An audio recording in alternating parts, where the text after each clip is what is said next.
evening and welcome to Hellbent Live. Let us know you can see us and you can hear us, and we will get into the show. Let's put our lower thirds on there. People have no idea who we are. There we go. How's that? Bam. All wow, right. We're doing some different colors here. They see us 5x5. Thank you, Okie. Thank you, guys. Perfect. All right. Let me put on my spectacles here because I am pretty much blind at this point. That comes with being an old woman, you know. You're getting up there. With advanced age ready to comes turn you failing into eyesight. Welcome to Hellbent Live. We are so glad to have you here with us today. We've changed our little background color. I think it looks really cool. I like the green. I think it's very alien-like. It's got an alien glow. Yes, indeed. My name is... Go Jeff. right ahead. I'm sorry. I didn't mean to cut off the talent there. Go right ahead. So talent. Jeez. I didn't know I was getting some compliments today. My name is Jesse Doyle. This is my husband, lover, an enemy, cohort, co-worker, Joe Doyle. We're happy to have you guys here today. We got a cool topic we're going to talk about, and it kind of flows into something that we're kind of getting into right now and rolling into, and we've got a really cool little announcement to make that I know you guys are going to be excited for. We have a new video coming out. Yes, it's true. Hellbent Holler has a new investigation video coming out. It'll be coming out on Friday if night. everything goes according to plan, Oh, give ourselves some wiggle room there. So we're aiming for Friday night. It should come out Friday night. And I think because it's going to be Friday, we're going to do a premiere. We thought about not doing a premiere for it because it's an interesting scout video. We got a vocalization on it, possibly 2 vocalizations. I'm still kind of cranking away on it, working on it. But we definitely got 1 vocalization on there, and it's pretty interesting. But we do some night ops on there. We are returning to an area we've not been to in a very long time. And I talked a little bit about this on my solo show yesterday that I do for members called Expedition Debrief. But we're returning to a research area that we've not been to in a long time. Mm-hmm. And we're kind of reacquainting ourselves with it. And if you are familiar with sort of our techniques in which we do this, especially if you went on the camp out with us, one thing that we like to do when we do field investigations is we like to go into an area and reacquaint ourselves with it or acquaint ourselves with it for the first time. We go into an area and we sort of figure out what is normal for this area and what is not normal. That way, when something bizarre happens, we absolutely know that it's something out of the ordinary. So we are reacquainting ourselves with this research area that has a long history of bizarre and aggressive encounters. And that's what led us today to discuss aggressive encounters with Bigfoot. We're going to talk about what we think is kind of leading to that and what the ramifications of these aggressive encounters are. There was a lot of really cool discussion that occurred yesterday during my solo show. So I'm going to bring a little bit of that into this conversation today. But we'll get into that very shortly. Go ahead, Joseph. Housekeeping things. Rig Outdoors, welcome to the channel membership. Welcome, Rig. A lot of our chat right now is channel members, people that have been with us for a while. People come and go from the memberships. So, but we are all community supported. We do not have corporate interests backing our efforts to try to find high strangeness in the woods of North America. We have corporate disinterest a lot of the time. Yes, so we're known as spicy. So it's up to fellow weirdos to keep us in batteries and SD cards and Band-Aids and boots and all of that other cool stuff. Band-Aids and boots. So welcome to the channel there, Riggs Outdoors. And then a Sherry Tango from a fellow old ladies there. And then thank you so much for that, Miss Sherry. And then our buddy Dave. Thanks for the shout out last night, Jesse. My son laughed for 5 minutes straight. Teddy, absolutely. Did you give him a shout out last night? Yes, Teddy was watching. So the young Teddy was watching the show. He was part of the fray. There you go. Thank you, Dave. We appreciate that. We appreciate that. Your memberships and your super chats and your support is what keeps us. And I don't think we have any. I don't think we have any announcements to make about anything. We're working on our 3rd documentary for the year. that we're doing for Small Town Monsters. We're in the process of working on that, getting all that together. Deborah! Feral Queen, how are you? Deborah the Feral Queen. So glad to see you. That's one of my favorite name, handles. Feral Queen. Yes, so, yeah. that is one of my favorite YouTube handles of anybody that we have. But we are in the midst of Deborah, working. thank you so much for that. Thank you, Deborah. Yeah, and good to see you in the live stream and in the chat. So, yes, leave that up. We're working on our third film for Small Town Monsters. Then we'll have one more after that. And this conversation kind of pertains to some of that as well. So we're kind of looking at aggressive encounters when it comes to Bigfoot and really diving into that. What is causing some of that? And we're really coming from the perspective of this particular region. And I think we've got a few ideas on what's leading to that situation. Yes. And so let me, a couple quick things here. Oh, I thought I had it up. Someone had asked what your solo show was. Jesse does a members show on Mondays at 6 p.m. And then the public show is on Tuesdays. I'm not on the Monday show. You did make an appearance. I did make an appearance, but I usually stay out of that. That's usually more of a just Jesse to kind of like talk without me sucking all the air out of the room, as they say. But I thought that was me. That is you. Well, so my Monday show is a members only show, and I pretty much give you some of the behind the scenes on what's going on with the project and what we're up to. And it's more of an intimate conversation. I do it from my office, and it's more of an intimate conversation with me and our little group of members. And I kind of give it a little bit of inside baseball on that as well when we do that. But it's been a really fun endeavor, and it's been nice to kind of bounce some ideas off of the members and get some new perspectives, new ideas, and maybe kind of know exactly what you guys are looking for when it comes to some of our investigations. So a couple quick things that are in the chat that we'll throw up before we get into it. Our buddy Pyro, we have got to, for Knife Check next week, show Pyro's. Yes, we'll have that on here. We have that on display, and we're afraid to take, anyway, we write that down though. But Pyro says, Jeremiah, play-by-play of his and another fella's recounts on the Tennessee campout. Gives a good idea of what to expect with a super campout. They're talking about the Tennessee cryptid campout that we took part in. I believe it was Michael that was on Jeremiah's show discussing it, correct? And then Jeremiah's in here as well. Thanks, hey. Pyro. Miguel from Sasquatch Theory came out with his incredible video of the Tennessee cryptid campout on Sasquatch Theory today as well. So if you go to... We'll be checking that out after the show. Bigfoot Society, the Half-Inch Wrench Crew, and then Miguel over on Sasquatch Theory. We are the only ones who've not really released anything. Scorpius Expedito. And Scorpius, yeah. I will see if you can pull up a link to Scorp's channel. Our very own Scorpius has his own channel up that put up some stuff. We've got a little bit of footage. We were too busy to really film very much. Yeah, there was a bit of a shakeup when it came to the camp out. So initially, what we were supposed to do is lead 2 night hikes.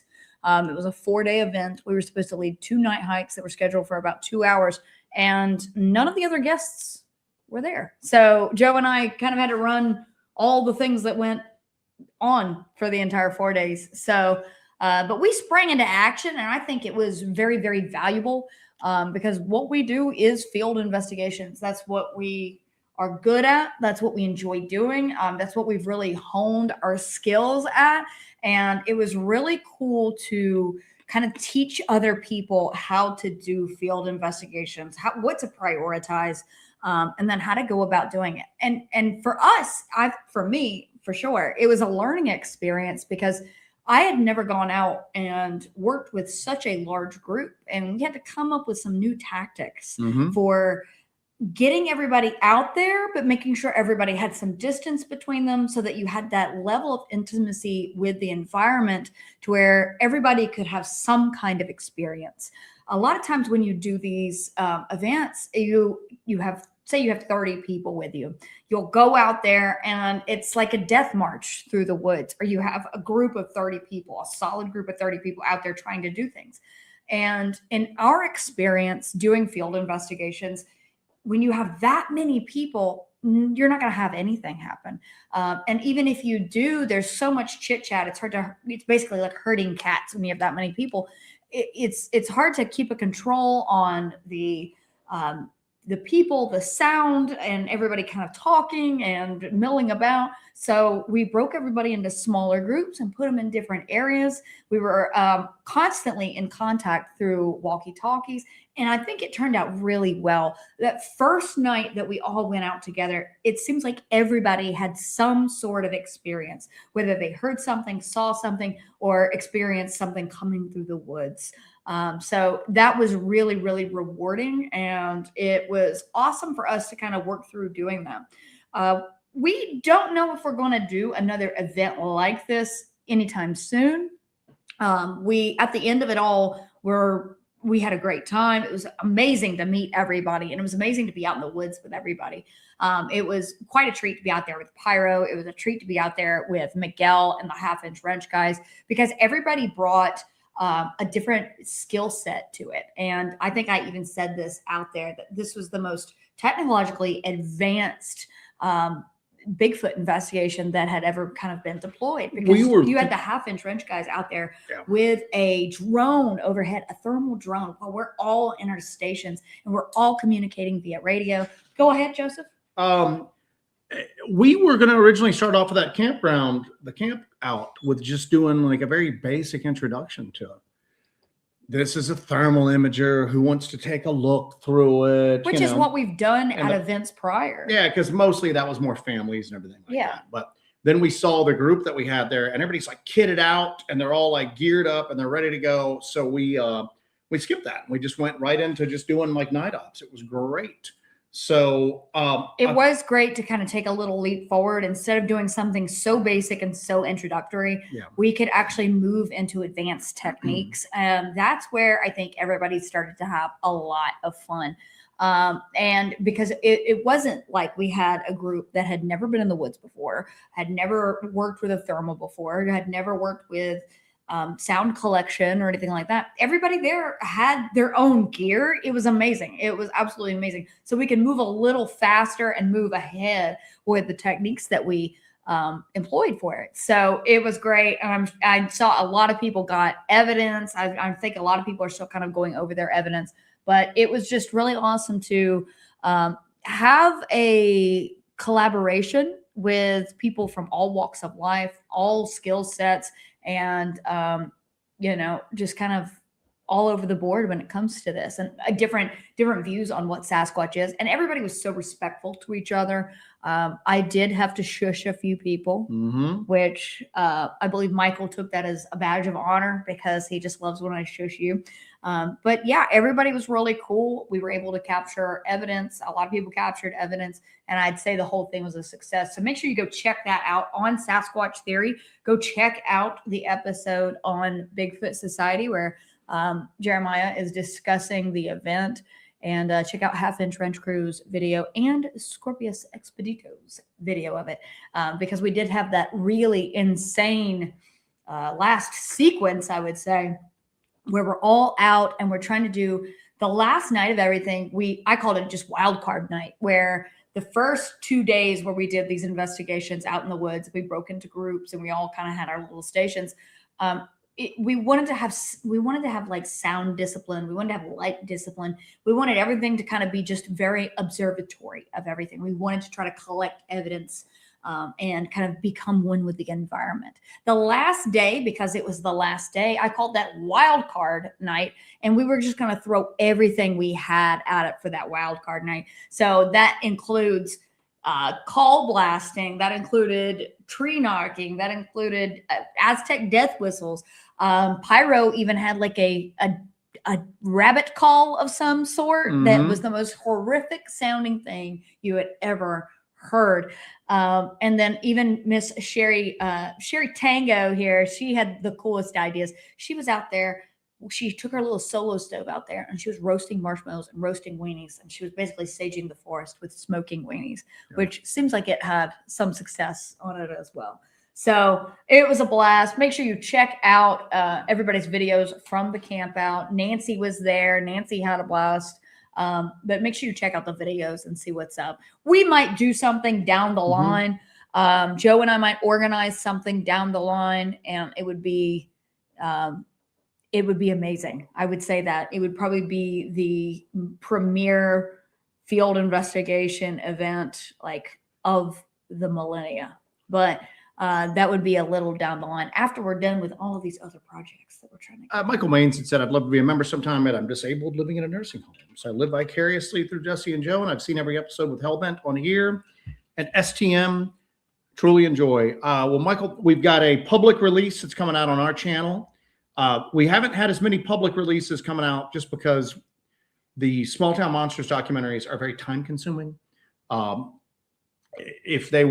If we just focused on interviews, we could wrap that up in like a day. But with us doing like field investigations and trying to actually document weird activity, these things sometimes takes months of just going out week after week after week after week. Because you can't guarantee activity when you're doing field investigations. At least if you do content where you're doing just interviews with people, you sit down with people, you get the interview, and that's it. With field investigations, we've gone into some of these areas over and over and over again, and we get absolutely nothing. And a lot of the YouTube audience doesn't want to see video without some kind of payoff. The comment section can be brutal. And so we usually don't share these investigations where really nothing happens, but you can't force activity to happen.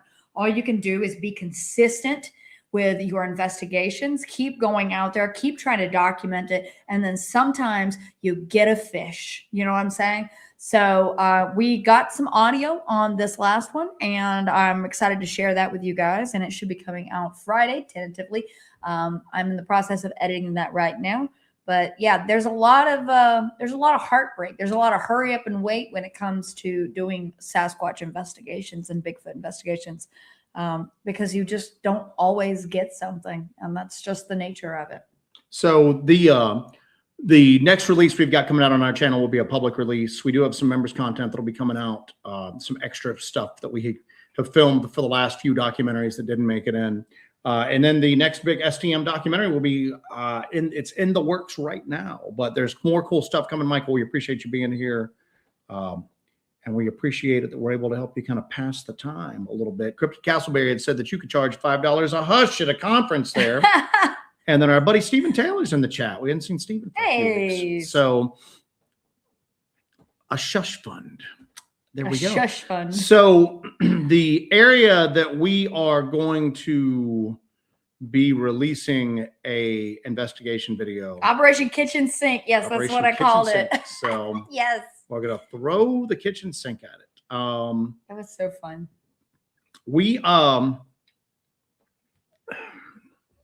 It's an area we've been into before that we initially and pretty much immediately just dismissed as being an area that we would expect anything weird happening. Simply because it's not that large. You're not talking about somewhere like the LBL that is this huge swath of land. It's not something like the Great Smoky Mountain National Park, which is absolutely ginormous. This, relatively speaking, in terms of some of the areas that we investigate for Bigfoot activity, this place is very, very small. It's not somebody's backyard, but you know, some of the national forests are hundreds of thousands of acres of just pristine wilderness. And this place, you know, it's not that, you know, it's tens of thousands of acres of pristine wilderness. But, you know, there's a town fairly close by. And, you know, when we first looked at it, we were pretty much just focused on going into really remote areas in the national forests in the southeast. So we kind of dismissed it when it first came out. But then we just kept getting reports over and over and over again. And considering the size of the area, it's pretty kind of strange that we kept getting reports from it. It seemed like a higher than expected level of reports that we would get. The other thing that was surprising to us is that we were getting Class A aggressive encounter reports. And the reports were pretty consistent. It was from different people who had no connection whatsoever. But the features of these encounters were very consistent. Do you want to kind of talk about some of these encounters? Yeah, it's just and there were obviously minor variations between encounter to encounter, but an adjacent area allows bow hunting only. And we were getting reports from bow hunters who were being chased out of the woods by large, dark, hairy creatures. Now, a lot of them would just leave the description at that. I don't know what it was. It was big and it was aggressive. You know, sometimes it didn't make a lot of noise. Sometimes it vocalized quite a few times. Occasionally people would just immediately say Sasquatch, you know, Bigfoot chased me out, you know. But then when you'd kind of dial into talking to them a little bit, they really couldn't give you a lot of descriptions of the face, saying that it looked like a hairy person. It looked like, an ape, just a tall, dark, hairy creature acting in an aggressive manner that they felt extremely afraid of. Now, one guy was carrying a sidearm, even though he was not supposed to. And when we asked him, we were like, hey, did you consider drawing your sidearm? And he was just like, no, I thought of it, but for some reason, I just thought the sidearm wouldn't do anything to help me. Yeah. And that's something that we'll get back to again here in a bit, because that's got some stuff to unpack in it. Something that kind of relates to something that you experienced out there as well. So it's odd. It's odd to have this. Now, here's the other thing too, is that we haven't really been able to find any people that have been attacked, like physically attacked, like nobody that suffered injuries. There's a few disappearances, but to be honest with you, in that area, they don't seem necessarily that weird. We have found some like animal carcasses and everything like that, but you don't know. You just don't know. And we did come upon a really weird scene out there. I don't know if we've ever talked about what we found with the dog situation. Yeah, we found a ripped up, it looked like a Rottweiler or something like that, that had been basically it was hard to tell if it was ripped up and that's what killed it, or maybe something scattered its bones after it. Yeah. But there was still meat to it. I don't want to get too graphic. Don't get too deep into it. But we found a large dog that it looks like it had been pretty much just taken out a lot. It had been taken out pretty violently. Or again, maybe something else happened and then the trauma happened afterwards. There's really no way to do like an autopsy on it, and kind of just kind of based on what we saw. Dog corpse detectives. But the area, it's aggressive activity. It's aggressive activity. Everybody who's had these encounters has described feelings of fear, that they were in imminent danger, that they needed to get out of the area as quickly as they could. There is the gentleman that we have mentioned several times on this channel, and if you're new to it, you may not have heard the story, but there's a gentleman who lives fairly close by.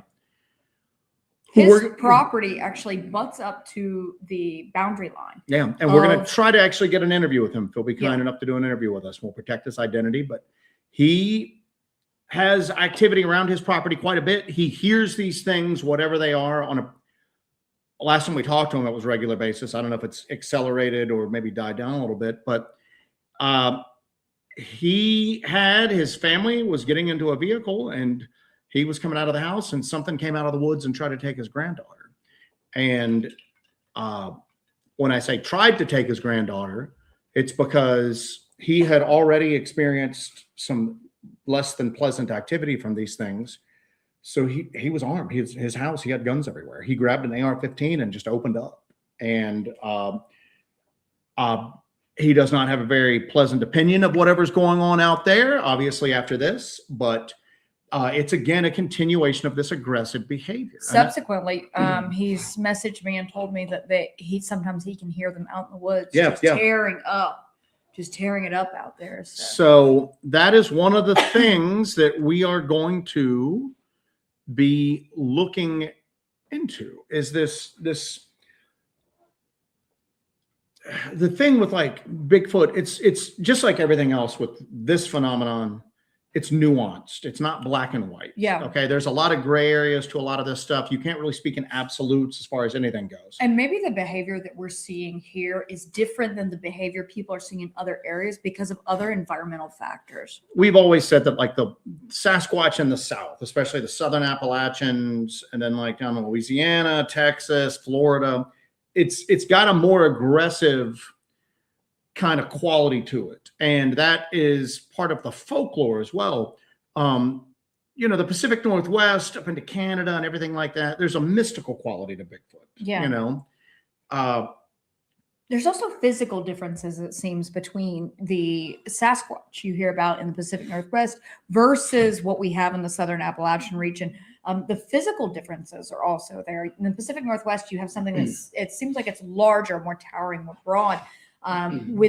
With our area that we're in the Southern Appalachian region, it seems like Sasquatch and Bigfoot, they're reported as being much smaller, wiry, smaller in stature, and definitely more aggressive. Now, could that be because of the lack of open space, of large open space, that you're dealing with something that's more tight and more, you know, there's more pressure on these areas? well, what you look at is, and if you're just dealing with like a flesh and blood animal, and it's just, it hides really well and we just can't find it, or some sort of like, you know, relic hominin, possibly, you know, it could be the fact that the landscape has shaped it. You know, there's a thing in biology called Bergman's law, Bergman's rule, that says that as you go, the weather gets colder, and as you go further north, the animals get bigger. Right. And that's in order to kind of maintain body heat and everything like that. So that could play into it, but it just seems like that everything is different about them. There's more of a, at least in the Southern Appalachians, they're if you look at the folklore and you really take a good look at the folklore, and you just don't look for the word Bigfoot or wild man, but you start looking at basically anything that's big, hairy, and comes out of the woods, you know, there's some fear there to it. It's down in, you know, in the South. You don't have that forest brother kind of situation. You don't. It's almost like Bigfoot is like an environmental ambassador in the Pacific Northwest. Here, traditionally, it's a thing to fear. Get your kids inside, lock your livestock up. Yeah. Watch out for it. It's not been something that people have had warm and fuzzies about. And you still see a continuation of it this day, where people a lot of times don't want to talk about it. They don't want to acknowledge it because they think that acknowledging it and paying attention to it strengthens it. And it's not something they want to strengthen. And that's one of the things that I always find being like investigators of this sort of thing. You get these people that are very desperate to have a Bigfoot sighting, and they want to have a Bigfoot sighting, and they want what they experience to be caused by Bigfoot. Yeah. And that's not always the case. Yeah. And we've had that a few times where we've had to kind of be the ones going, well, I just don't know. You know, I'm not going to stand there and tell somebody that they're, you know, not going to burst somebody's dreams of seeing Bigfoot, you know, but we've seen that in some of the witness reports we've gotten, where people are dealing with it and they don't want it public, and they don't want to be dealing with it, and they want it to go away. They're kind of forced into the situation. And it's not something they're looking for. Even if they previously believed in Bigfoot, it's not something that they really like want to experience every night. And they definitely don't want to go out in the woods and look for it. Yeah. And I do have to pause you 1 second. Thank you, LW Marshall Dogman. Protection Fund. Thank you, buddy. Sorry about that text today. I was trying to text Jesse something, and Joe was trying to remember a license plate. And I had to texted me. I texted LW. We've got a group text we've got going on. But thank you for that, LW. We appreciate you so much. Sorry to derail you, but that's okay. Well, we also got to get derailed by Curtis Whitaker. Curtis don't hurt. Curtis don't hurt us. Curtis. You know, I was thinking about look at the people of the Southern Appalachian region. You know, the land and the area and the hardship of living here, does that affect how these creatures are? Because it definitely affects the people. I mean, look at people like myself or my grandpa. You know what I'm saying? We're small.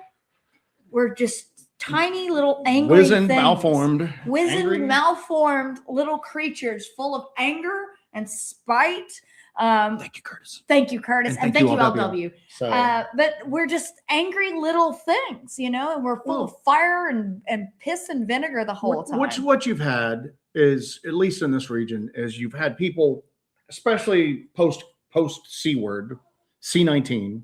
Can you say COVID nowadays? I didn't know what you were talking about when you Post said COVID. C word. I was like, what was her name? That used to be C-19. COVID-19. Post COVID, there's been a mass influx of people coming into the region. Yes. Which, you know, like everybody that's lived here, we kind of griped about it a lot at first. Now we realize we need more, you know. So please, if you're thinking about moving to the South, come on down. We need more people. But that does put pressure on an environment. The thing that you get into is that you have a lot of people that have lived in larger cities that now are in more of a rural environment, a more wooded environment, and they just don't know natural sounds. They don't know the live, like I think that's where the birth of the not deer came from. Is you had a lot of people who were coming into our region from cities and more like, you know, urban environments, and then they see a deer standing on its back two legs reaching leaves up high, and they're like, a deer can't do that. Or chronic wasting disease. But the thing is that, you know, and I've talked about this in the past, there was a lady who said that there were monkeys coming out of the trees and at dusk attacking her dogs. And we were all over that when we got that story. It wasn't that far from us. Well, her neighbor has peacocks. A lot of people in the South keep peacocks because they're a-hole animals. And the peacocks were sounding off and were in the trees, and she didn't see them, but she heard them, and their dogs came out yipping. She thought it was monkeys.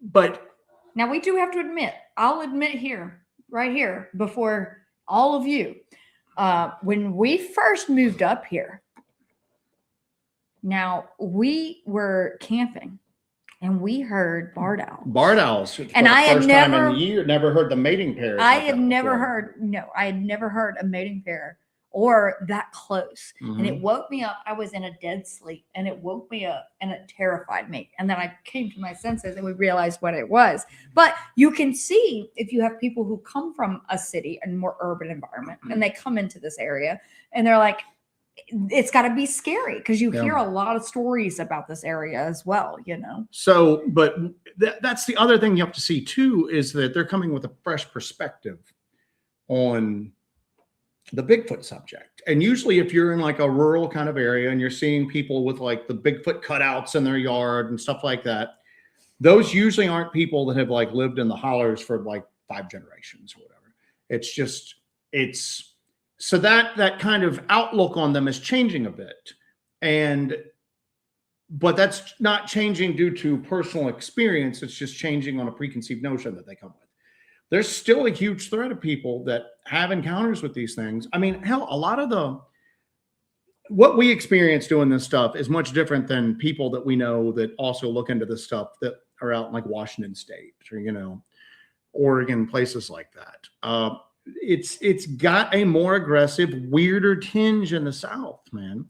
And even people who don't encounter aggressive behavior are still sometimes very shaken and afraid of what they experienced. It's almost like the activity here carries a negativity with it sometimes. And it just does. And again, maybe that is for the fact that, you know, the wooded areas of the South are quite a bit different than what you would see in Canada and like the Pacific Northwest and all that. Canada especially has much more vast regions with just nobody there. Here, especially in the American Southeast, because parts of these areas were like, you know, they were inhabited before they were turned into public national forests and whatnot. And sometimes there's little holdout spots of private property where people are still at. Even with the big distances we're dealing with the large national forests, they pale in comparison to like what you'd see in like Canada. Yeah. You know, so maybe it's that proximity to people. Maybe it's that because they are in, comparatively speaking, closer quarters with people. And that aggression and that negativity and that just that bad vibe that they seem to carry along, maybe that's a protective trait that they've had to evolve at this point, and the area that we're talking about right now that that we're back to investigating again, we've gotten the dog that we found out, it was gruesome, but you can't say, well, we're not going to just jump out and go, oh, but there have been some weird instances. There's some weird stuff out there, and we've caught anomalous canine sounds out of there before, that didn't sound like dogs or coyotes, and we don't really have wolves around here, but some of the coy dogs get pretty big. This wasn't a typical like coyote howl or what dog. Will throw you off too with this particular area is we've had such a variety of evidence come out of it that seems like it's all over the place. We've had strange footprints out there. We've had vocalizations that don't sound like the typical Bigfoot vocalizations. They sound what is akin to something between human and wolf in a way. So something that we've all said, we've in our previous discussions, that it's almost bestial, but it's almost like a mournful bestial howl. Haunting Cryptids, keep up the great work. Can't wait for the new vid Friday. Thank you for your support there, Haunting Cryptids. And then David said, I think there's some more personal influence with some theories. There are plenty of aggressive Sasquatch in the Pacific Northwest. It's just that folks with an agenda tend to ignore or explain them away. It's a good point. But here you see that a little bit. You see that the topic has been Disneyfied. But people that have been in these like mountains and in these wooded areas for generations, they don't have a real like warm and fuzzy feeling about these things. If they accept or publicly accept, a lot of them know these things are there in private. They just don't want to talk about them. But the aggressive behavior, but that's the other thing too, that we're talking about this area. It's all of these reports of hunters being chased out, but no one that we can find at least has been physically attacked, hurt, have come out either like hurt or, there's not a rash of bow hunters going missing there. So obviously it's a very calculated aggression. Yeah. They know kind of how far they can push, but I do think that there's some opportunistic predation that goes on. They're opportunistic predators. I think that nowadays that's kind of gone more along the lines of homeless people, because there's a greater instance. It's not just right around the cities anymore. No, they're branching out into more rural areas. Yeah. And I think that sometimes those people that are kind of on the fringes of society, it's not necessarily that it's overlooked if they're reported missing, but a lot of times they're just not reported missing. Right. They can fall through the cracks more easily. They fall through the cracks. The people that were in their immediate circle just know that maybe they've moved away somewhere, maybe hitchhiked, caught a ride, got a bus ticket, whatever, don't know where they went to. They end up somewhere, they end up living in the woods for a while, they go missing. Nobody knew they were there. It's not like there's a family, the family just knows they're missing. They don't know where they're at, So I think that happens. And I think that, the stuff that we've experienced in the LBL with the tents that we originally thought were hunters, that we have then later on figured out that they were possibly people who had been displaced by the tornadoes that came through the area. And we heard rumors of that people were going missing that were long-term camping in there because they were homeless. Some people thought it was criminal activity. Some people thought it was cryptid activity. So whatever it is, but I always lean towards that going, if you look at the history of Sasquatch, and we'll include Dogman in this right now. Sure. It's, a lot of the Native American tribes in this area had a very healthy respect for them. Okay. Even the ones that didn't say they were like just cannibal giants, even then they had a real healthy respect for them. And I think that still that they given the opportunity, why wouldn't they? Right. Okay. Obviously, yes, some people may have a non-confrontational experience or something that we saw a rattlesnake and the Uwaris way up close and we're marveling at how beautiful it was. Right. We still didn't want to touch it. We didn't want to take it home with us. We didn't want to be around it any longer than necessary. That's a big boy. You could still look at it and just marvel at how it's a beautiful animal. It's huge, majestic. It's gorgeous. And I think that you would see that sometimes, but there was still a very healthy respect for how dangerous or the potential danger they Correct. could be. And yeah, people see Bigfoot all the time and they're not attacked.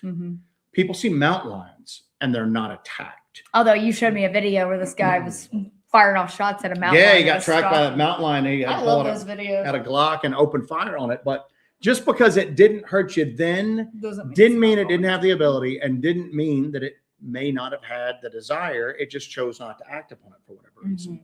I think that sometimes these things, Bigfoot, Dogman, whatever, will, given the right set of circumstances, I don't think it's out of bounds to say that they would sometimes be predatory. Yeah. And I think that, I wonder if that's what's happening in this area we're talking about right now. And but we can't find any people missing through there. And there's really no homeless population on the outskirts of there that we can see.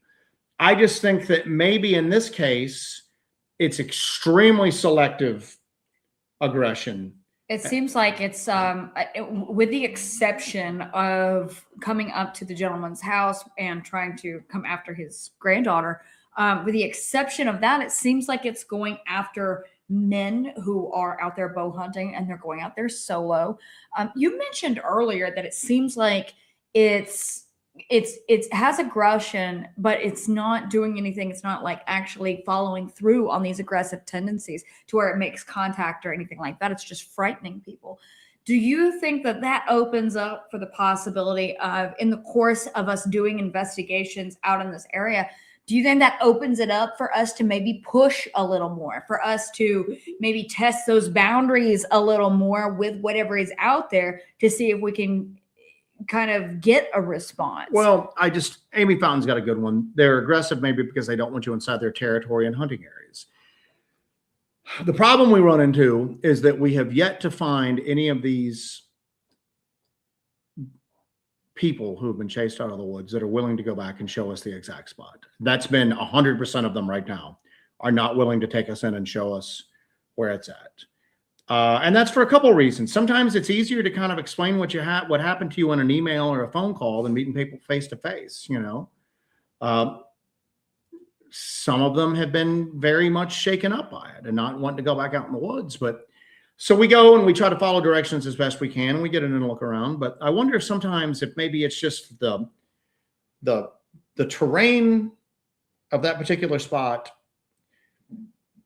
Maybe sometimes they're worried about having a real up close encounter. Okay. And sometimes maybe these things go, I don't want him here. Like Amy's saying, I don't want him to go any further here. I don't want him going into this particular area at this particular time. Yeah. I'm going to chase him out. Yeah. Okay. And then maybe other times you can go through that exact area and who knows, hiding their young, maybe their mates in there. I don't know. I mean, again, you can go into this too.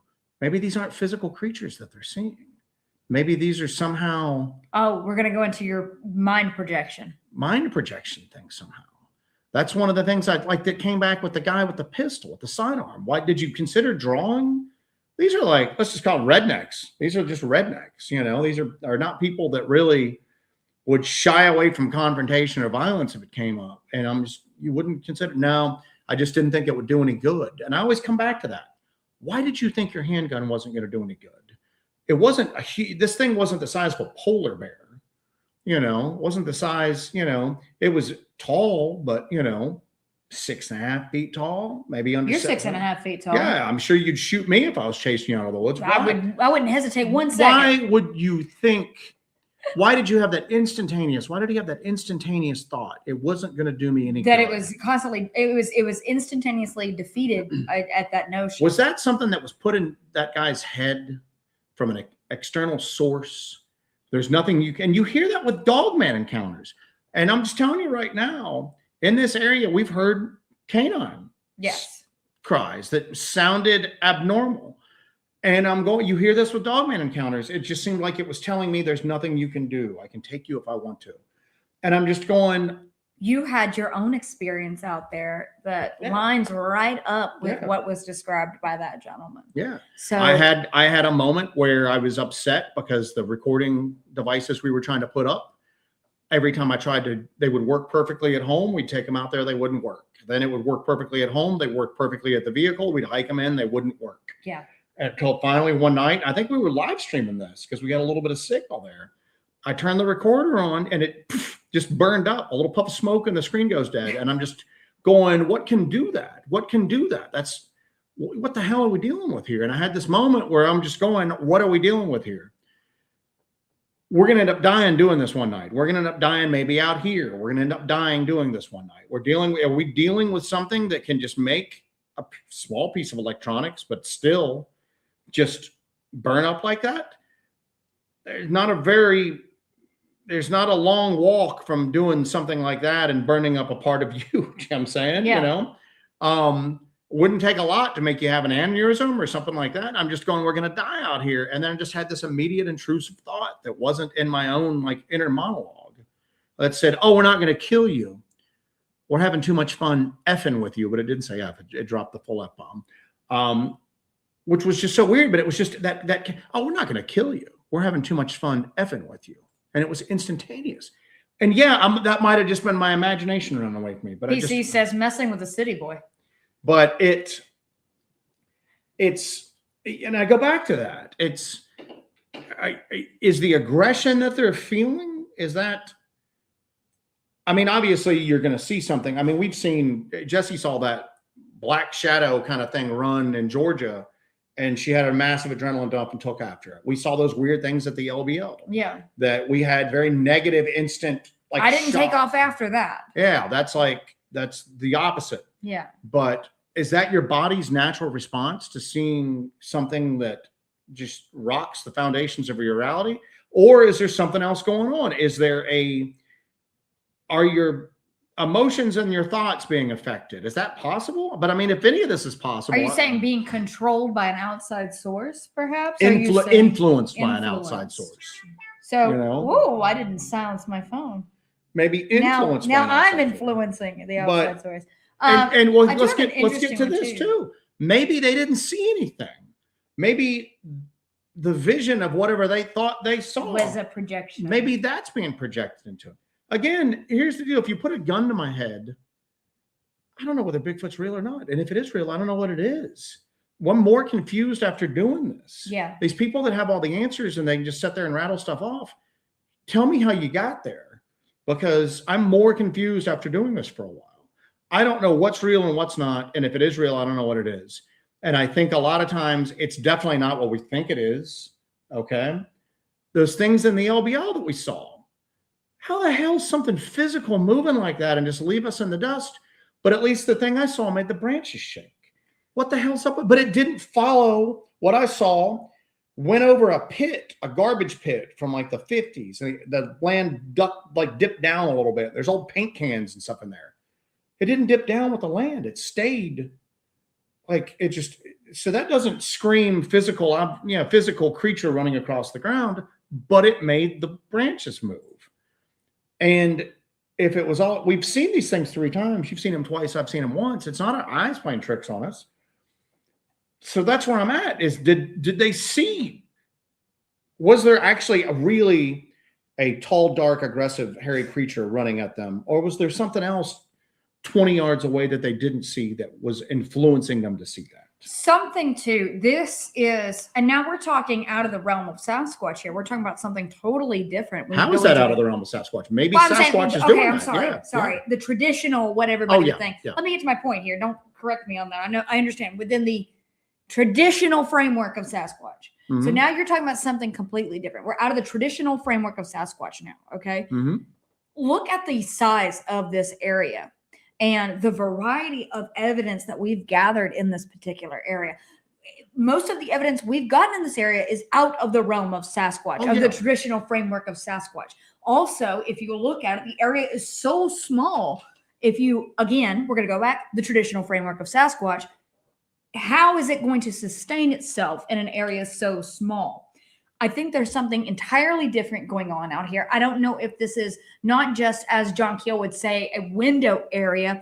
Perhaps this is a doorway area. Maybe this is a place where not just Bigfoot, but other things can kind of come in and out of our reality. Well, when you really get down to it, we started off looking for Bigfoot. That's what, at least me, that was pretty much the only thing I was interested in.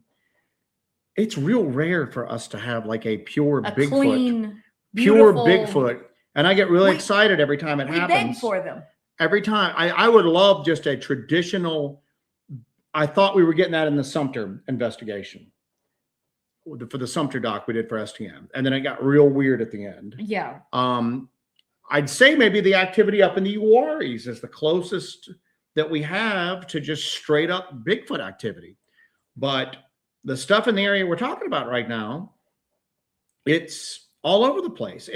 I got to be honest with you, I don't think Bigfoot's out there. I think there's something else out there. Mm-hmm. And I think that these large, hairy, dark, like figures that people saw, it's either more like what Sam is saying, there's Dogman stuff out there. That's what I highlighted that one just because with these stories, the description has been as follows.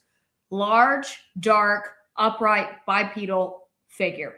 You're not hearing it was a Bigfoot. It was what I would describe as a Bigfoot. And that's so prevalent in the zeitgeist right now that pretty much everybody knows what a Bigfoot is and what a Bigfoot would be described as. You don't get that description.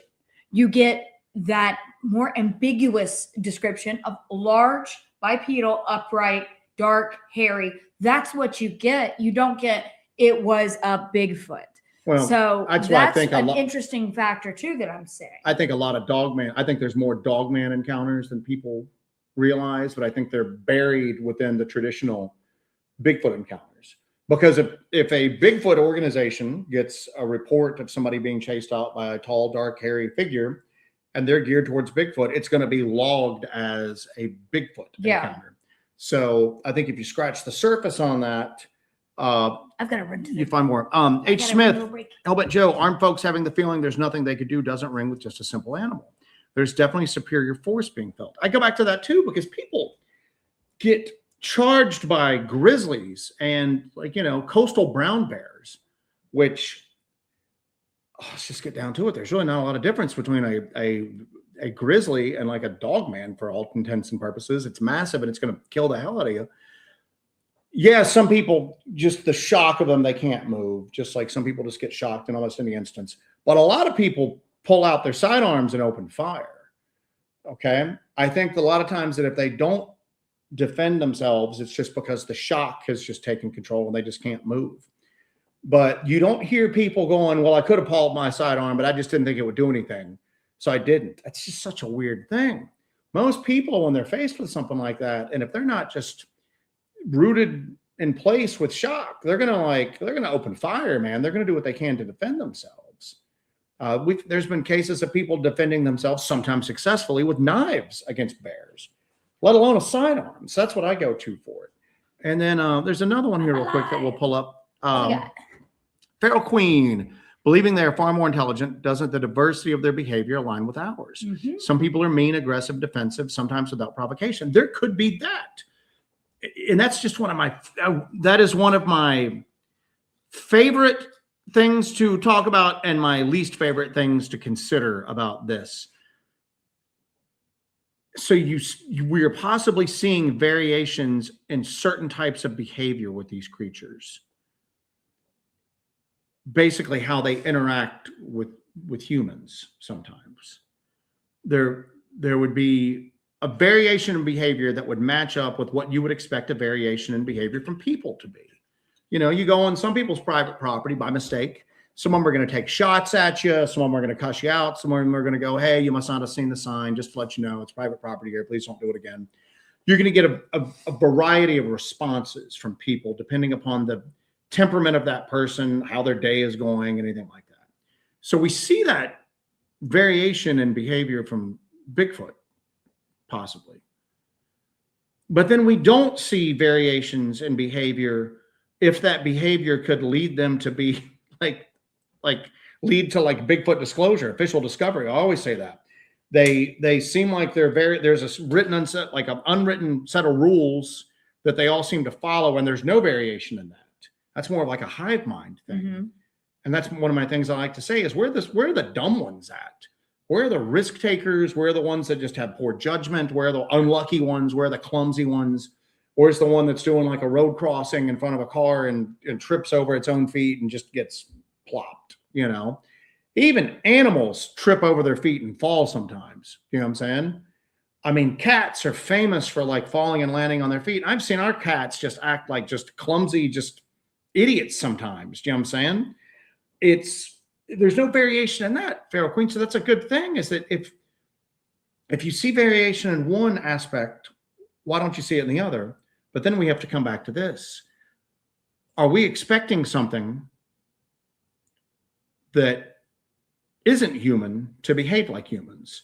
Are we looking for patterns based upon our expectation of how people would be? Yeah. And then we're shocked when that. Yeah, exactly. Happen. I think that's the other thing too, that we have to constantly remind ourselves. It may not make sense to us, but why would it? Why would it? We're not, the normal world doesn't make sense to us a lot of times. Yeah. I always just hear that with like the alien stuff, UAP stuff. Well, aliens wouldn't do that. How the hell do you know what aliens You're wouldn't putting do? On, yeah, and there's another thing too. Something that may not share any evolutionary, other humans don't use human logic. Yeah. I mean, you're looking at something that you may share no cultural ties to whatsoever, or anything as far as like ingrained human behavior with, and you're expecting they wouldn't do that. I don't know what the hell they would do. So maybe it makes sense to them and it doesn't make sense to us. I don't know. I got some cool stuff marked on there. Some interesting ideas. Jesse, or our buddy Rick, when you ran after the shadow, did something tell you to follow it? I just instinctually did it. I think part of my problem is, and I think Scorpio said this about me, that I am singularly focused on the mission. And I didn't consider anything. I think I just ran after it because I was like, I got to try to get this thing. So I didn't think about it.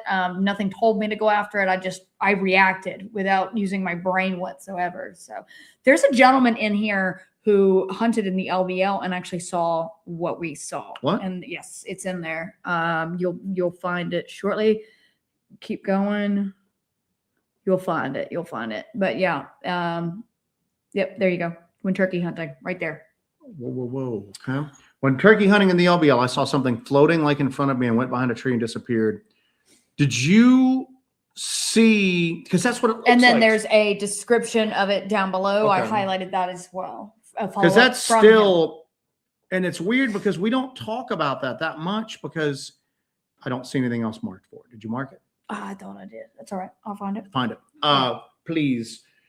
We talk about it every once in a while on the show, but we really don't talk about it a lot because we didn't get it on camera. It's just, I even had a chest cam running and I saw it over to the side and I just take off running after it. You see the branches still moving where it hit. I got you here. Right here. He says it looked like a human, but all dark. What we saw was like just long-limbed and lanky and gangly. I think is the word I use. Too many joints or a certain flexibility in its limbs. It just, and then it had this, and I always tell people it wasn't something like you'd expect from like a cryptid story. It's like something you'd expect from like Lovecraft or Dungeons and Dragons. You've got like that Reddit post that basically had a perfect representation of it.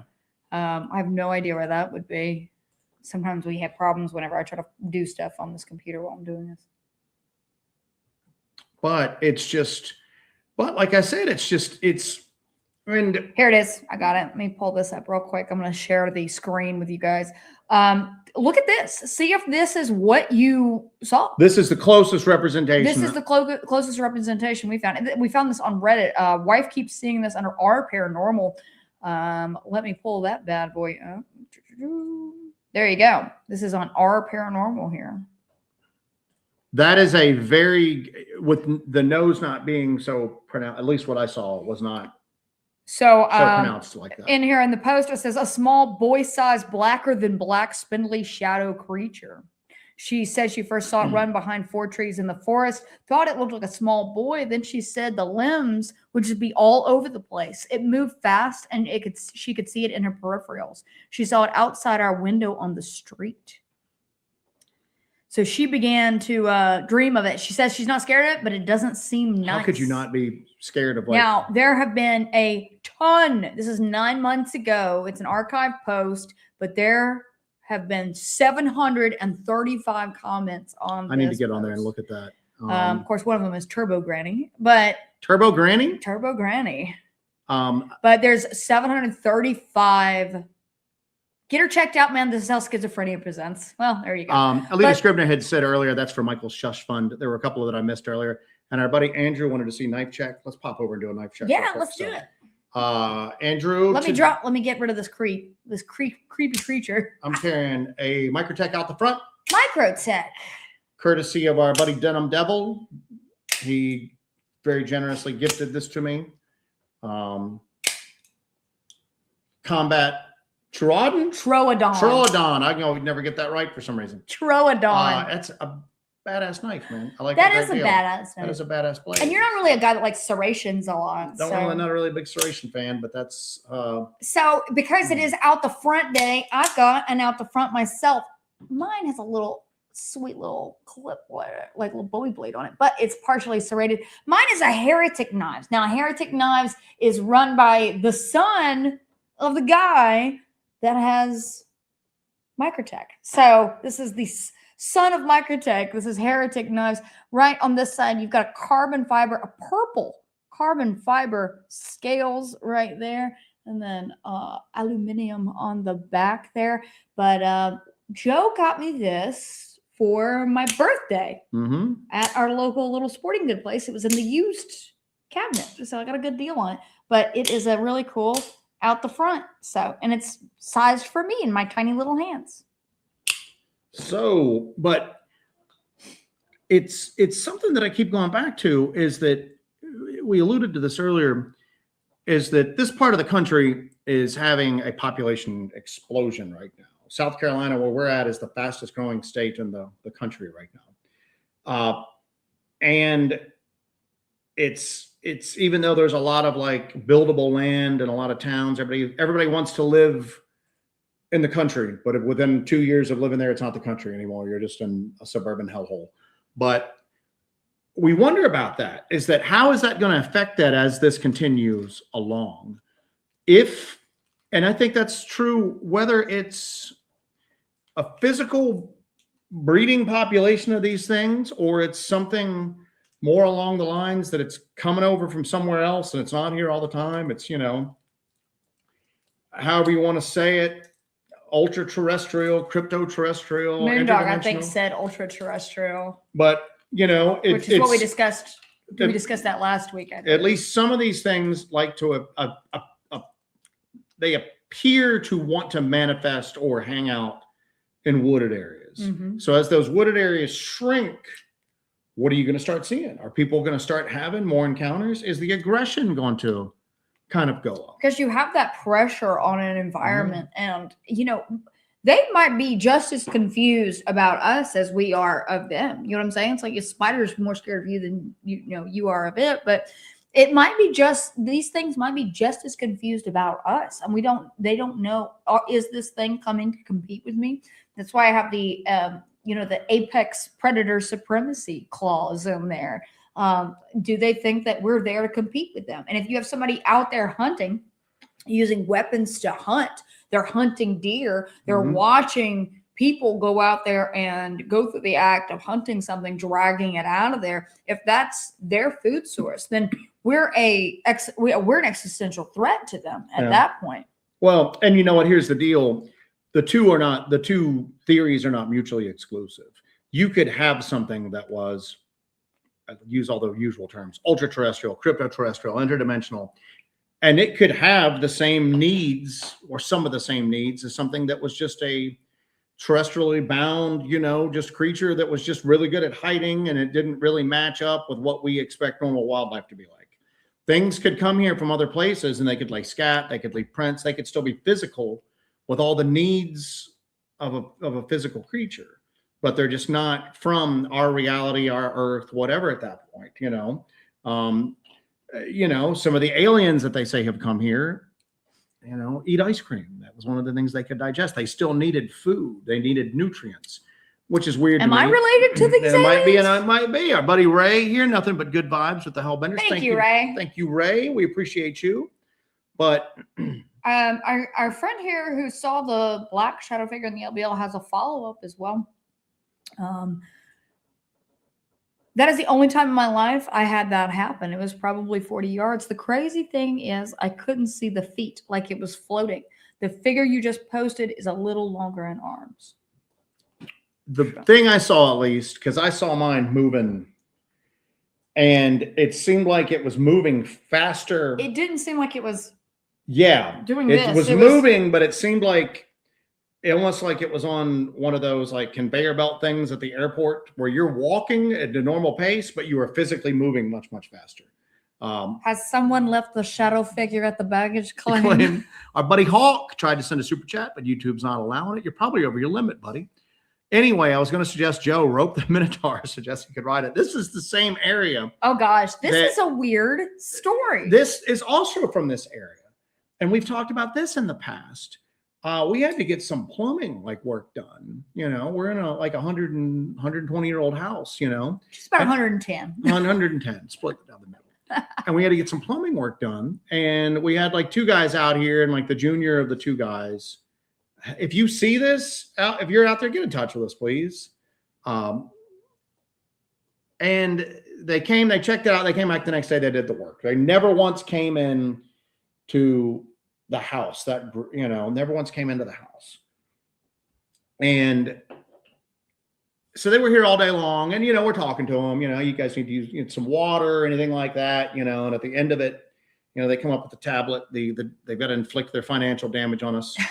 And they come up, we talk about it, this is what we did, everything. So I'm talking to the junior guy, and that's not the guy that I really interacted with the most. It was the more senior, the guys, the one I interacted with most throughout the day. So I sign, and I'm like, all right, well, thanks for coming out, guys. Typical stuff that you say, Good game, fellas. Thanks, guys. I don't have to take a crap in the yard now. Appreciate you guys coming out. But I will if I want to. I will. It's not off the table. But so the guy just stands there, and he goes, can I ask you something? And I just go, not if it's going to cost me more money. You can't. Plumbers, expensive. And he goes, was that plumber? He goes, what do you... Actually, as a plumber, you only need to know two things. Crap rolls downhill, paydays every Friday. That's a plumber friend of ours told us that joke. So hots on the left, colds on the right. So is the other one. He goes, can I ask you a question? What do you guys do? And I'm like, what do we do? And I gave him kind of vague answers as to what we do for our regular jobs that pay the bills. And he goes, you don't do anything else? And I go, yeah, we do something else. Usually I'll give a kind of a vague answer. And then if people kind of push it, I just go, yeah, it's gonna be the weirdest thing you've heard all day long. We are, how did I describe us? I think I just said Bigfoot researchers, paranormal investigators, documentary filmmakers, everything like that. Bigfoot person. And the guy instantly goes, the plumber, I knew it. I knew you guys were into this sort of stuff. Have you guys ever gone to this place? And we go, yeah, we've been in that place quite a few times, as a matter of fact. Why? And he proceeds to tell us a story that he did several tours of the military. When he came back from overseas, he said he was just trying to decompress and unwind a bit. And he started hiking a lot. And he went out and, a lot of times he would do night hiking because he didn't want to be around other people. He was in this area night hiking. But he was coming down the road when he saw this thing. And because this area does have a road that goes through it that used to never be used, and it's got a little bit more traffic on it now, but he goes into a field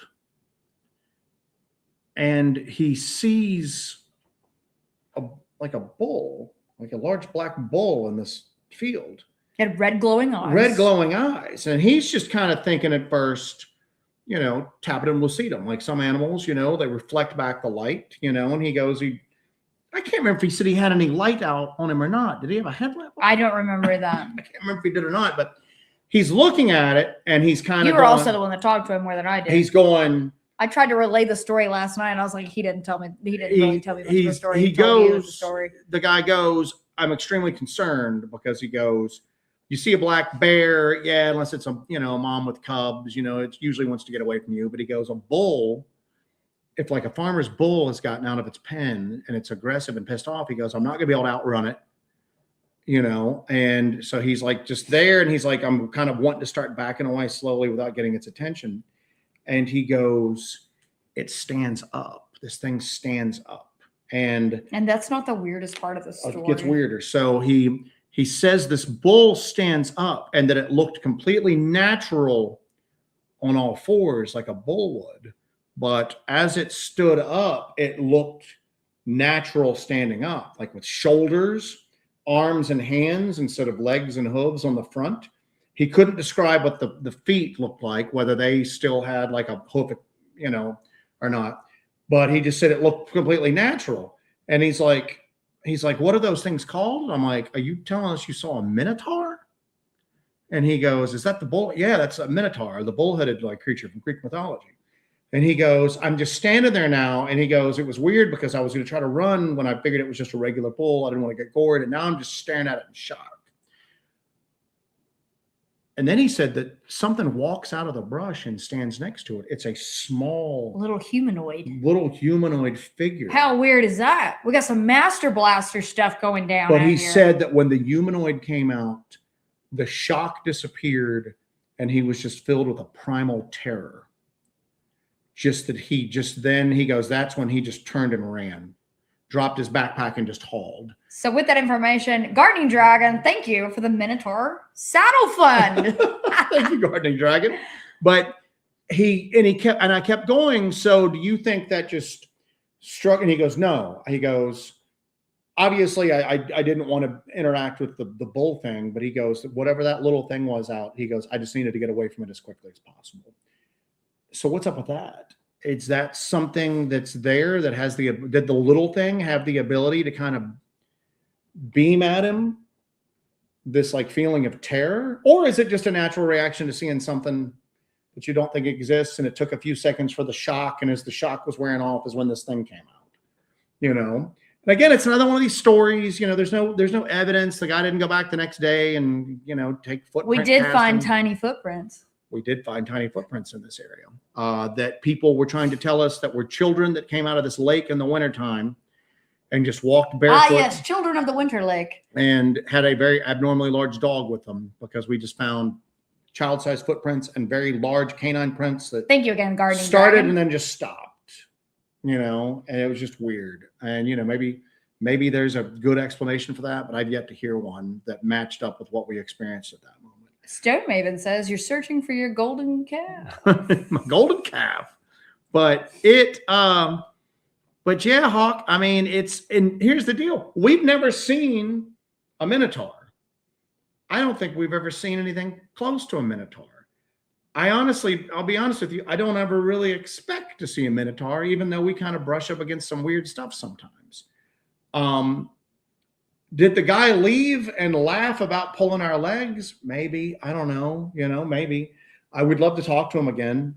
We've never talked to him after that. He was going to try to get back in touch with us. Maybe you can go poop in the yard some more and then he'll come out. And Bigfoot Society responded with, holy mackerel. Weirdest story ever. And it's just and here's the deal. The little humanoid was a little twist that I was a little. Few years, not that long ago, I would have heard this and just gone, well, isn't that crazy? Well, you have a good day. And then I just leave and I'd go, oh, Lord. And then nowadays, I don't know what the hell's real. I've experienced stuff over the last few years that I would have thought was impossible. And I don't want to draw an arbitrary line, man. I saw that weird thing in the LBL. I can't go, well, I'll accept that, but I won't accept this. Maybe this dude saw a minotaur. Or maybe this guy saw something that presented itself as a minotaur. Or maybe he was influenced in a manner that made him think he was seeing a minotaur in front of him. We're taking bets right now on Minotaur versus Murder Slug. Who you got? Pork Chop says the video is very we're very warm. We look very tan. No, we just changed our lighting a little bit. So. Scorpius wanted to know if I need to expose a leg to maintain white balance.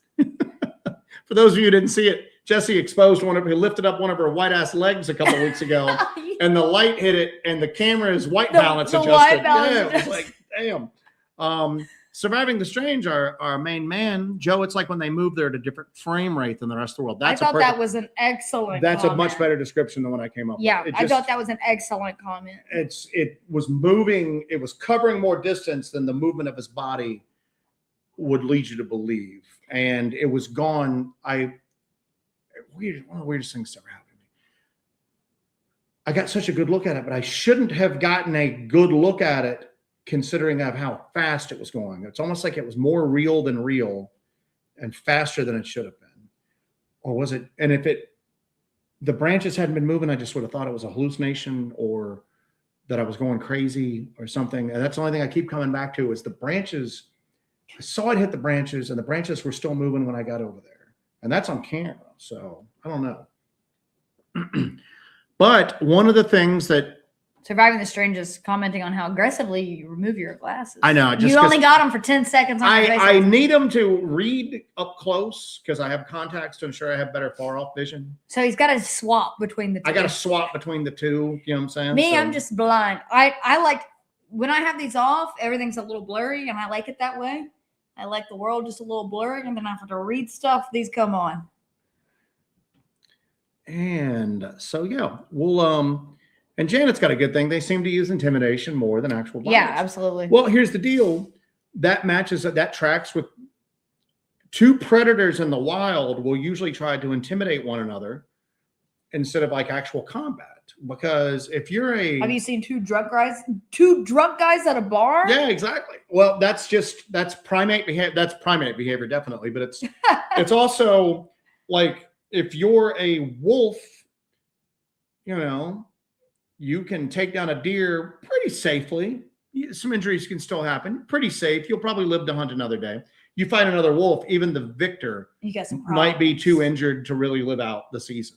So maybe that's it. And also maybe they, orcas, there's never been a recorded attack of an orca attacking a person, and they kill the hell out of everything else in the oceans. You know what I'm saying? Their hunting techniques are amazing. But they're so smart, it's almost as if they know to back off those. That if I mess with these things, they can start taking us out if they put their minds to it. Maybe there's that. Maybe there's that level of intelligence where they know that a person is weak, but people as a whole have together strong. Have got a real good track record of just murdering the hell out of any other species that we've come across. And I mean, you had early humans using sharpened sticks, taking out like cave bears and like woolly mammoths. We're really good at eradicating species that we feel need to be eradicated. And maybe that's it. Maybe that's part of it. Maybe Janet's got a good point. Maybe they think that if I can scare them out, but I still think it comes down to this. I think that sometimes they have an instinctual knowledge that I can take this one and I think I can get away with it. There might be a search, but I think I can. And what's up with that? How would you have that sort of knowledge? This one, I think I can get away with taking. We're going to turn this into an orca cast. Speaking of large, beautiful creatures of the Great White North. We're talking about us pale people here. Amy, true. Pale queens unite. Us pale people here. Amy, pale queens unite. Us pale peoples. And somebody had said that they were going as much time as you guys spend outdoors. Expect you to be tanner, and I'm going. The 90% of it. Tanner. 90% of it. Well, we're usually under heavy tree cover, and I wear leggings all the time. Most of the time, it's at night. Yeah. I don't care what anybody says. Yes, I do get little burns on my shoulders. We've had things happen during the daytime, but the vast majority of our activity that we've experienced has come at night. Thank you, Amy. Thank you, Amy. We appreciate you. So. I don't know, man. I'm thinking right now, though, that we need to hold on. Here's one that just came up. Wolfman. What you have going on?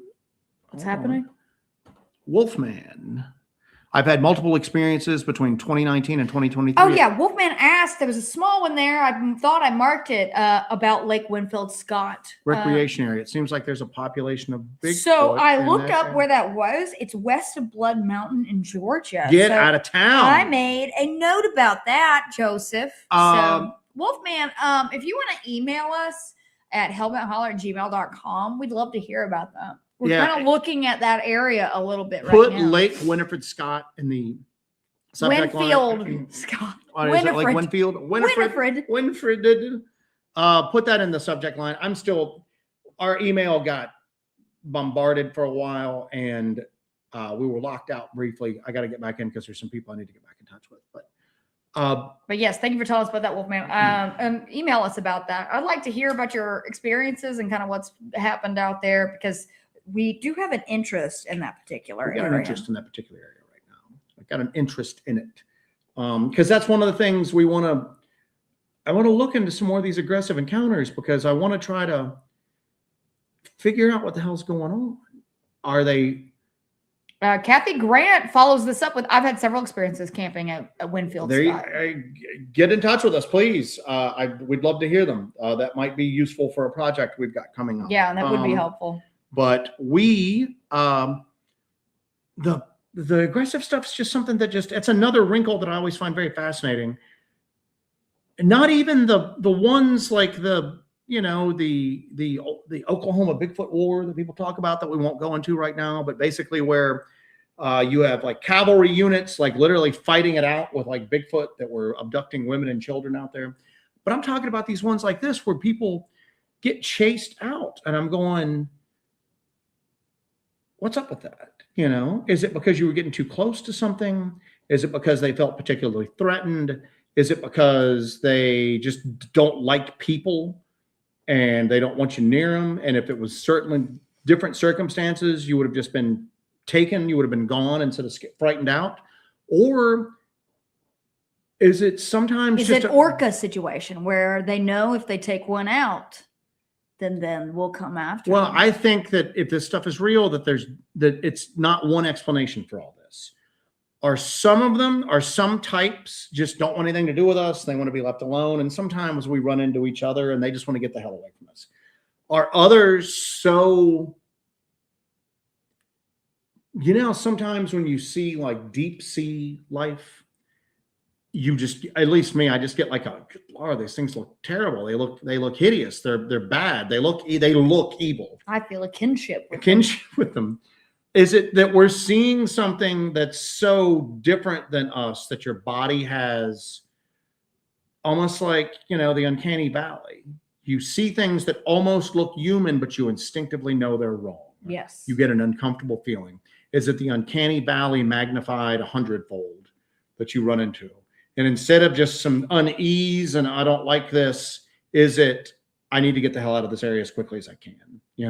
Is that what you're dealing with? Are we dealing with a creature that is bipedal like we are, shares some characteristics, but it's a magnified uncanny valley? So maybe that's it. I don't know. Is that your final thought? That is my final thought. If you guys have any thoughts on it, throw a comment. I'll check the comments later on. Yeah, comment below under this video. What do you think's going on with these aggressive encounters? Do you think that it's because of the pressure on the environment? Do you think that it's Bigfoot orca techniques? What do you think is going on with this? And have you had an aggressive encounter of your own? Let us know in the comments below the video. Let us know. What does this say? Groundhog t-shirts, harder fun, Jesse and Joe from the crawl spaces.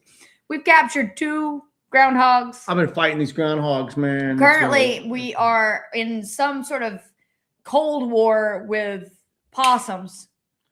I think we're in the clear. I think so. I think we're in the clear. Groundhogs having our Bill Murray moment. I was crammed in that crawl space for a while before work this morning. Yeah, he was in the crawl space for like an hour this morning. Wolfman says one was camping during the remnants of a hurricane. Please reach out to us, because we ourselves, once Hurricane Helene came through the area, it really had an effect on it. Shook up a lot of stuff. Shook up a lot of stuff. So it was right after Hurricane Helene came through. We went to that Mountaintop Cemetery, and where right after that we did the City Boy situation. We need to get back up in that area, but what we're running into is that so many trees were taken down in this region. Oh my gosh. So many trees were taken down. And you'll see this in the video that's coming out Friday. So many trees taken down. And we got a snake situation. It caused an increase in like it allowed more sunlight to some areas. So the undergrowth got thick. You actually started to get vegetation in areas that were usually choked out. And that caused the small varmint population to increase. And that caused the snake population to increase. So we're really fighting. We did some research on this. Actually, Jesse was looking into it today because, we've always noticed the smell of cucumbers in the air around copperheads. And we were looking on articles and some people were going, oh, that's fake. But then you read the article. It's a myth. But then you read the article and then they're going, it doesn't smell like cucumbers to some people. And I'm going, but to some people it does. So it's not a myth. So how is it a myth? How's it a myth? And also they're like, you'd have to be. Did a copperhead write this article? Yeah. Exactly. Wait a minute. I didn't even think about that. Yeah. But no, it's like you'd have to be handling it and trying to kill it for it to put off that smell. And I'm like, well, I'm smelling it. What do you think's going on? Like, I'm not messing with it, but I'm still smelling the thing. We were in the Uwaris a couple of weeks ago, and I was a foot away from a big copperhead. We were with MK, and we didn't smell anything at all. But then we have gone into other areas, and I guess it's when they get agitated, they let off a musk. And to some people, I guess it smells like cucumbers. It smells like cucumbers to us. Yeah. But the cucumber smell when we were out in this area where we caught this vocalization for the video that's going to come out Friday, it was like uncomfortable. And we've never really had a problem with copperheads there before. Never, not in that location. And now we got to go back to wearing snake gaiters there. We've pretty much come to the realization that everywhere in the South, we're going to have to wear snake gaiters until weather turns cold again. So it's Snake Town, baby. All right, guys, we're going to wrap it up. Wolfman, make sure you give us an email. Send that out to us because we are interested in this area that you're telling us about and your experiences out there. Y'all, let us know in the comments below what you guys think is up. Keep an eye out. I should be putting that video out on Friday. We should be doing a premiere Friday evening, right? Yeah. So that'll be a fun little Friday foray for us. And, I think it'd be fun to bring back some Hellbent field investigations to the world. So yeah, it's a one-day investigation. It's not a multi-week, multi-month expedition like we put out on the big documentaries. This is just a good old-fashioned Hellbent holler. We're going out looking for something weird. We got a report because there was a report that brought us into this area. Did you ever go over that report publicly, or do you not want to go over that publicly? Wait, what? The report that we got that brought us back to this area. I have not talked about it. I talk about it in the video. We'll talk about it in the video. So I just didn't know what could be shared and what couldn't be shared with that. So MK said that copperhead outgrew his cucumber smell. I thought homeboy was going to pull a 9 on us. It was a big copperhead. He was so close to Joe. I mean, he might have been so close to me. I don't know. I was just trucking through. Yeah. I was having a blast. So, all right. Guys, we're going to go get some food. Yeah. We appreciate all y'all. I'm gonna make Robin Ray says copperheads smell like almonds. That's what they were saying in the article. I guess it's just how you smell it. Because some people say it smells like fish. To me, it's like a cucumber smell. But to you, it might be almonds. To some other people, it might be like a fish smell. But that doesn't mean it doesn't exist. So, that's what's weird. It's like, oh, it's a myth. Well, it's not a myth. It's just like Steve said, maybe it's how some people taste soap and cilantro. I don't know. All right, guys. We appreciate y'all. Thank you for joining us for the show. Hit the like button if you don't mind. Aggressively, like an aggressive Bigfoot. Hit that like button now. I don't know if the hyping does anything, but it can't hurt. It can't hurt. That's what we always say. It just can't. It can't hurt. What if it does hurt, Joe? Do you think about that? Do you think about the ramifications of this? It can't hurt thing. All right, I'm gonna aggressively make some dinner. I want you guys to have a good night. Have a good week. Keep an eye out. We'll see y'all Friday for the premiere. And real quick, let's go video. And let's go through here. Thank everybody that checked Rig Outdoors. Welcome to the membership. We appreciate you. Sherry Tango, thank you so much. Dave, we appreciate you. Consider this another shout out. Deborah Farrell, the Farrell Queen. Thank you, fellow weirdo. We appreciate Scribe says there's a lot of actual Appalachian plants that have a cucumber smell as well. That is true, but there was nothing disturbed to Andrew, make the smell, and I could not find a plant. Andrew, thank you so much. Our buddy LW, thank you. And the smell was around a lot of piles of brush. Thank you for that. Alita, thank you so much. So you never know. It could be plants. It could be snakes. I do not want to tempt fate. Our main man, Curtis Whitaker. Curtis, don't hurt Curtis, us. don't hurt us. Curtis, don't hurt us. And then we got a few more. I want to just make sure that we thank everybody, and then we are out. LW. Got LW. All right. Our buddy Ray, we appreciate you. Thank you so much. Wolfman, Rick Skinner. Hang on. We didn't do this for Rick. Sorry. Rick's probably already left. The Rick Gong.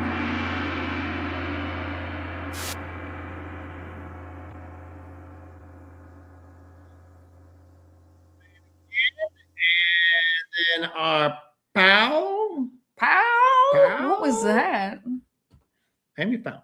All right, guys. Thank you so much. We'll catch y'all on Friday for the premiere of our field investigation video. It's been a while, so join us for that. We're going to have a good time hanging out on Friday. Subscribe, keeping our Discord going. If we do have a Discord available for members, if you'd like to take advantage of that, shoot us an email. Subscribe on there, Man of the Ramparts, like Lady Wolf, who we didn't see tonight. Hopefully everything's Lady okay. Wolf has things to tend to. Oh, so anyway, we are out, guys. Y'all have a good night. All right, guys. We appreciate you. Take care of yourselves and take care of each other. See y'all later. Take